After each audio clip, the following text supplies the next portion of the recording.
Herkese selam. Mutfakta o pastanelerden alınmış gibi duran, içi böyle akışkan, dışı çatır çatır bir brownie yapmanın sırlarını çözmeye hazır mısınız? Hazırsanız haydi gelin bu işin en lezzetli gizemini hep birlikte aralayalım. Hepimiz o anı biliyoruz değil mi? Yoğun çikolatalı, ağızda eriyen o mükemmel brownie hayali. Peki, bu hayali gerçeğe dönüştürmek sandığınız kadar zor mu? Asla değil. Gelin şimdi adım adım o mükemmel sonuca nasıl ulaşacağımıza bir bakalım. Ve işte bizim bütün meselemiz bu iki resim arasındaki fark. Bakın solda hedefimiz var, o yoğun, ıslak doku, o parlak çatlak kabuk. Sağdaki ise en büyük kabusumuz, kuru, kek gibi olmuş, bütün emeği boşa çıkarmış bir sonuç.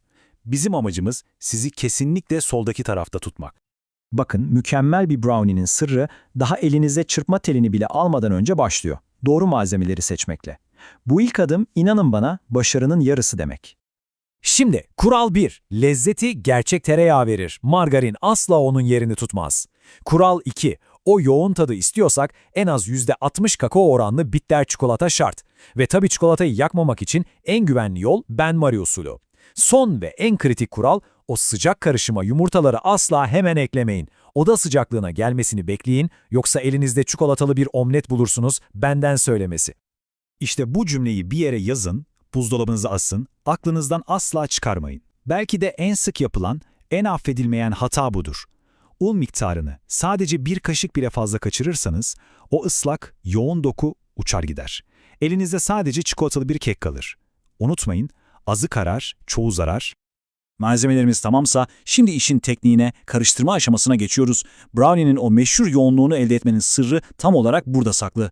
Ve kullanacağınız alet, inanın bana, her şeyi ama her şeyi değiştirebilir. Burada sihirli kelimemiz sabır. Yumurtaları asla hepsini birden boca etmiyoruz. Tek tek ekliyoruz ve her birinin karışıma tamamen yedirildiğinden emin oluyoruz. Çok çırpmak yok. Sadece karışsın yeter. Amacımız ne? Hamurun içine gereksiz hava kabarcıkları sokmadan homojen bir karışım elde etmek. Bu yüzden yavaş ve nazik davranıyoruz. Ve işte brownie'mizin bir numaralı düşmanı aşırı havalandırma. Elektrikli mikseri son hızda çalıştırdığınız anda o yoğun dokuyu öldüren minik hava baloncuklarını hamurun içine zorla pompalarsınız. Sonuç ne olur? Tabii ki kekimsi bir doku. Bu yüzden o mikseri dolaba kaldırın, elinize bir spatula ya da çıkma teli alın. Sıra geldi şekerin gizli güçlerini açığa çıkarmaya. Çoğumuz şekerin işinin sadece tatlandırmak olduğunu sanırız değil mi?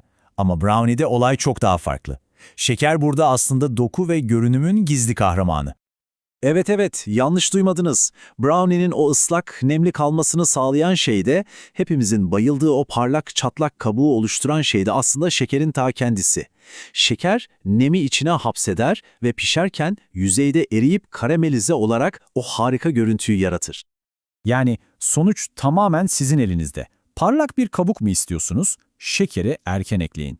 Kuru, mat bir brownie istemiyorsanız da tarifteki şeker miktarından sakın kısmayın. Bir de o bir tutam tuz var ya, işte o, çikolatanın bütün aromasını patlatan sihirli bir dokunuş. Sakın atlamayın. Her şeyi mükemmel yaptık, karışımımız hazır. Ama durun, daha bitmedi. Şimdi en kritik aşamalardan birine, pişirme ve dinlendirme kısmına geldik. Unutmayın, en iyi harcı bile hazırlasanız, yanlış bir fırın ayarı ya da sabırsızlık bütün emeğinizi mahvedebilir. İşte sihirli sayılarımız geliyor. 170 derece, fansız ayar ve ortalama 25 dakika. Aman dikkat, fırının fanını sakın açmayın, brownie'nizin üzerini kurutursunuz. Ve tabii ki fırını önceden ısıtmak olmazsa olmazımız. Şimdiye kadar kekler için bildiğiniz bütün kürdan testlerini unutun. Brownie'de olay tam tersi. Eğer kürdan tertemiz çıkıyorsa geçmiş olsun, çoktan fazla pişirmişsiniz demektir. Bizim aradığımız şey ne? Kürdanı batırıp çıkardığımızda ucuna yapışan o nemli, ıslak kırıntılar. İşte bu içinin tam istediğimiz gibi fudgy kaldığının kanıtı. Fırından çıktı diye hemen saldırmak yok. Asıl sihir şimdi başlıyor, tezgahın üzerinde. Brownie soğudukça içindeki yapı oturacak, yoğunlaşacak ve o aradığımız mükemmel kıvama işte o zaman ulaşacak. Unutmayın, sabır, mükemmel brownie'nin son ve belki de en önemli malzemesidir. Evet, mükemmel temel tarifi artık öğrendik. Şimdi işi bir adım öteye taşıma ve bu brownie'ye kendi imzanızı atma zamanı.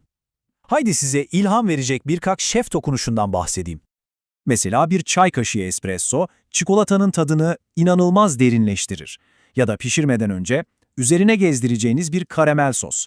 Veya neden üzerine labneli bir karışımla cheesecake havası vermeyesiniz. Servis etmeden hemen önce serpeceğiniz birkaç kristal deniz tuzuysa, lezzeti bambaşka bir boyuta taşır. Seçim sizin. İşte bu kadar. Malzemeler, doğru teknikler, işin arkasındaki bilim ve şeflerin küçük sırları artık hepsi sizde. Bu bilgilerle mutfağa girdiğinizde ortaya çıkacak şey sadece bir tatlı değil, sizin kendi eseriniz olacak. Peki merak ediyorum, sizin imza brownie'niz nasıl olacak?